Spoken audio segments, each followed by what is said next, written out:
Oh well, here we go again. Gardening information galore. Um, I want to tell you that about a week ago, roughly about a week ago, I started some garlic indoors. And here's what I think I'm going to do from here on out. I am going to start garlic indoors, and the reason why I'm going to start gardening indoors is because it just does better for me. I want to root it out, grow the tops a little bit, and then eventually put it in the ground.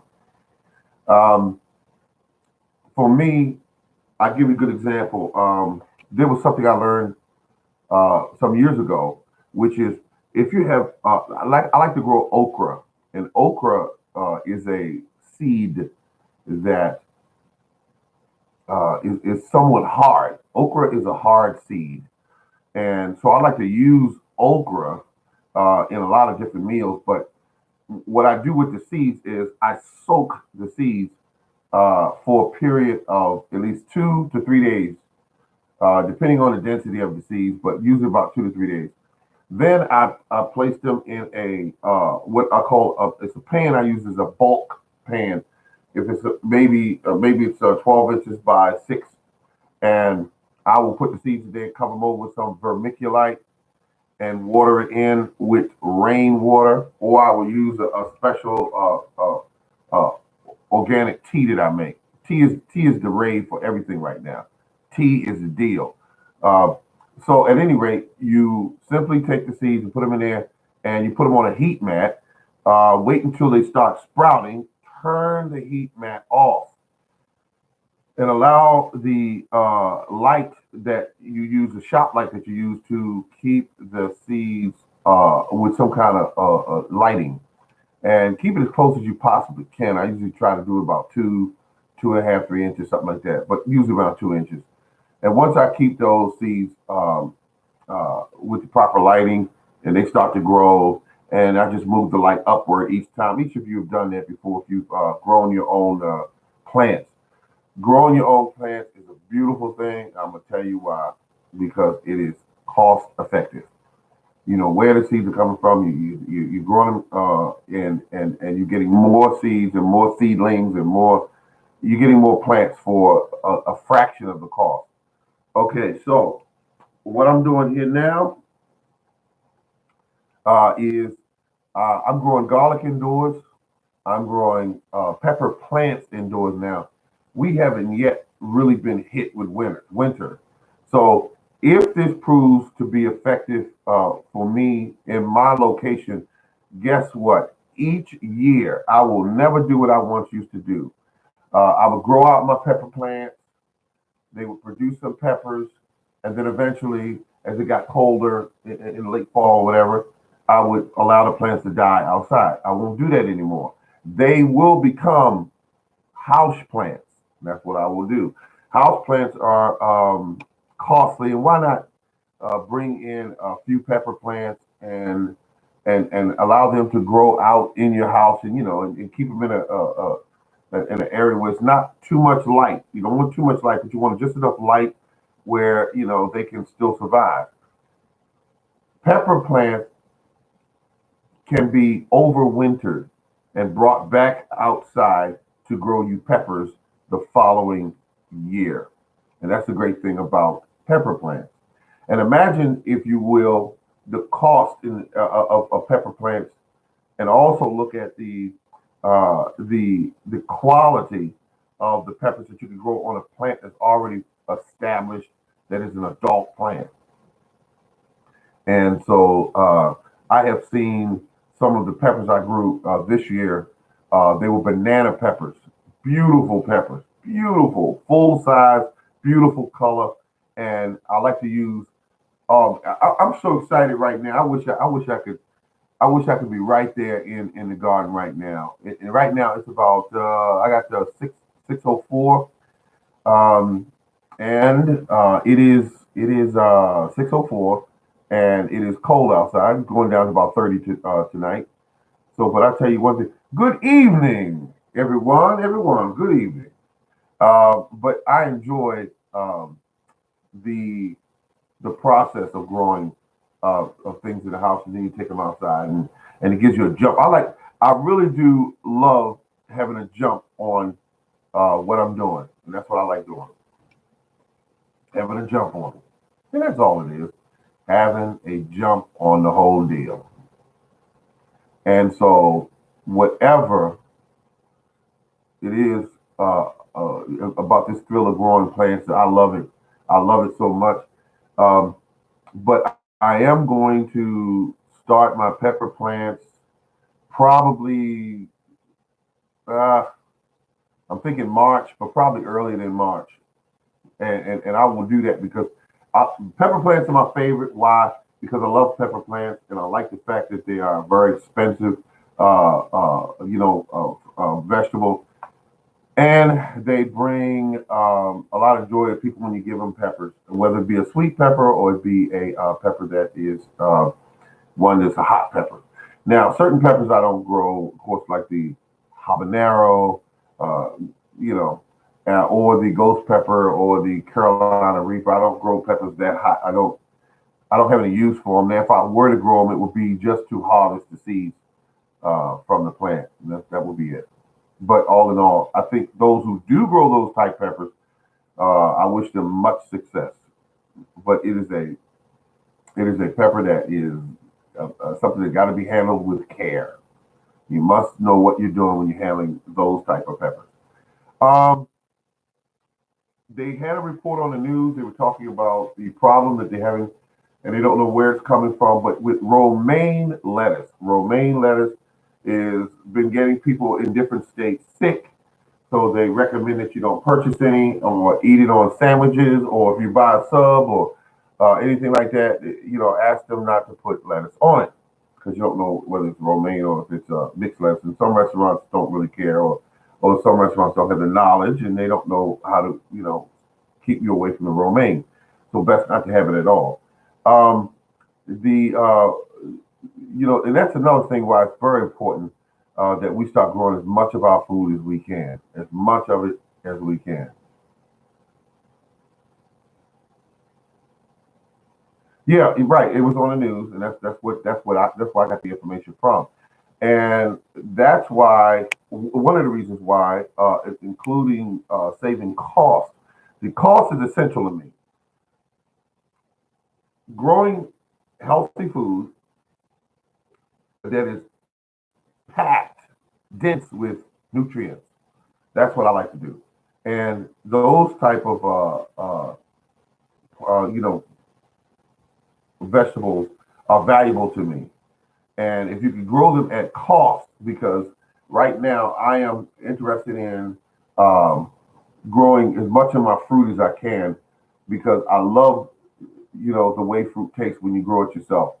Uh, I got tired over the years buying things at the grocery store, apples that were mushy or weren't very sweet, things like that. So I just said, I'm really done with this. And then you had stores that sold blackberries, and in the bottom they're all kind of just liquid and everything. I don't like that. I like to pick them right off the plant, and they are sweet and they are great tasting. Now, just a second ago, I just reminded myself that I have a blackberry plant to put in the ground very soon. And the great thing about blackberry plants is that it is a great piece of fruit to eat if you want to stay strong and healthy. It is reason why people consider it a power food. Uh, so I'm enjoying it. I'm enjoying it. So I'm ready to get started. I'm ready to garden right now. But if winter hasn't even really started here yet, once winter cranks up, now I've already planted a ton of garlic outside right now, and I'm going to go check it in a few days. And if it's peeking out of the soil, I'll take some shots and I will put up a video. But right now, I'm growing kale, and I'm growing what they call it. Oh God, I'm growing that spinach, and I'm very excited about the spinach because the spinach, even though the cats dug through the containers, which upset me at first, and then I thought about it. I said, They don't know. They're just cats. They have no idea that they could be using this entire yard, 10,000 square feet, as a litter box. But they say no. I think he put those boxes there for us. That's what he did. He put them right there for us. So I'm going to use these boxes. I know he intended for us to do that. Yeah. Okay. Okay. Now I want to ask you a question. Um, Bananas, can they be grown in cold climates? Colder climates, I mean, colder climates. And there's so many different varieties of bananas that they have some that grow very small, and they have some that the gross. I call them the grocery store bananas, which is um, I have some in the refrigerator right now, and I make smoothies out of them. So that makes me happy to do that. Um, oh my goodness. Folks, keep going to the stores and checking for the sales that they have in the dead of winter for things like fertilizers, um, uh, plant containers, things like that. Because I love it when they take those items and they say we need to clear these shelves. I'll give you a good example. I bought some 3-inch plastic containers for my seedlings. I bought them, I don't know, I want to say 3 years ago, maybe 4 years ago. I'm still using them. That's how many I bought. And they were 50 cents a tray. They sell for in the summer close to $6 per tray. And I got them all for 50 cents each. And I loaded up the car. Wish I had my uh, SUV back then. But I loaded up the car. How many times I loaded the car? I think I made 3 trips. And it was beautiful. It was beautiful.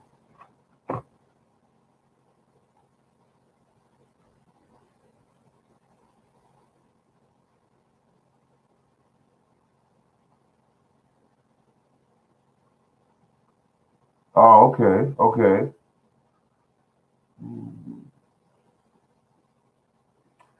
Um, I was at the clinic today, and I was talking to a gentleman. He could have been a doctor. He could have been a doctor. He worked there. I know that. And he was excited when I told him that I grow my own ginger, and he was really excited about that because ginger is relatively expensive. But once you get the hang of it on how to grow it, you know what it needs. You give it what it needs, not what you think it needs, but what the plant needs, and the plant will do just fine.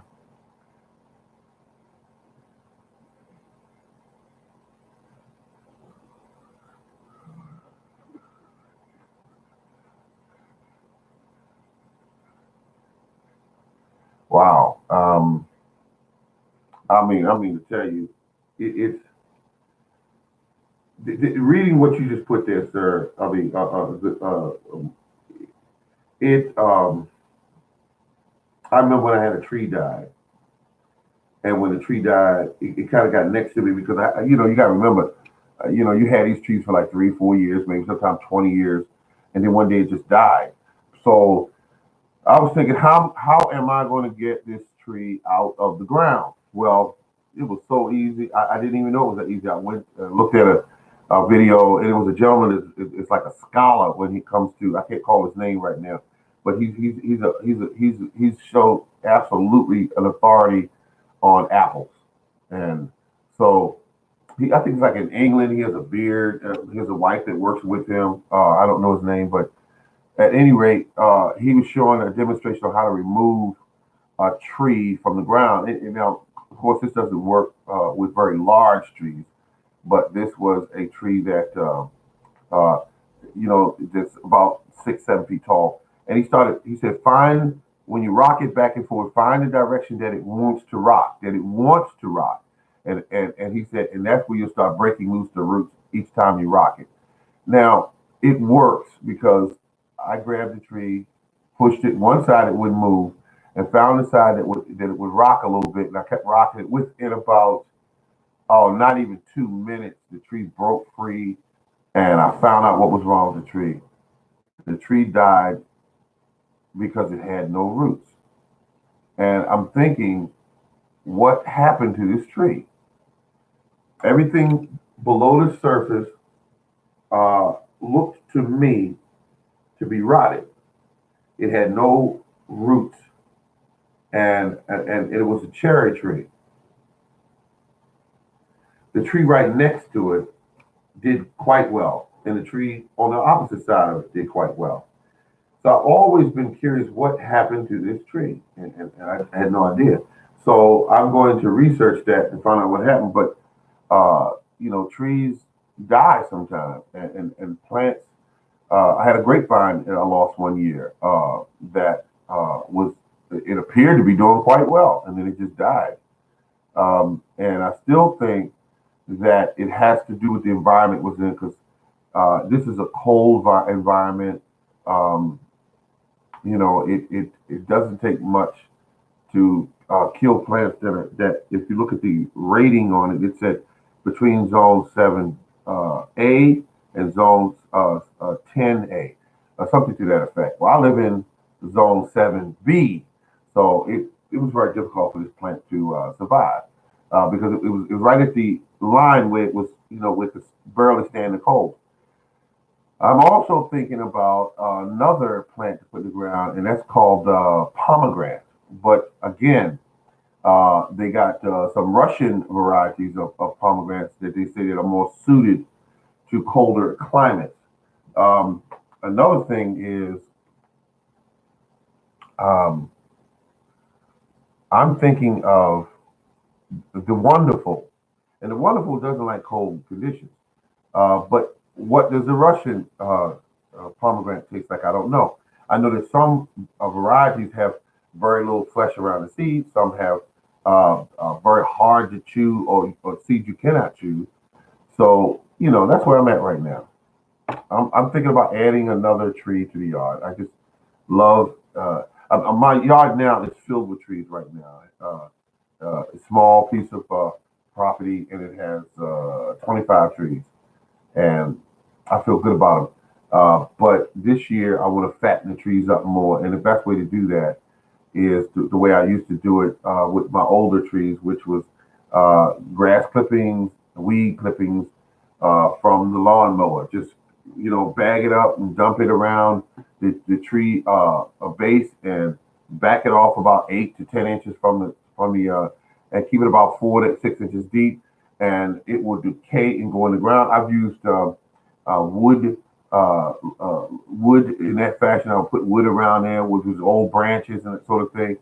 Uh, and you would see these branches disappear, disappear, and they would go in the ground and feed the soil.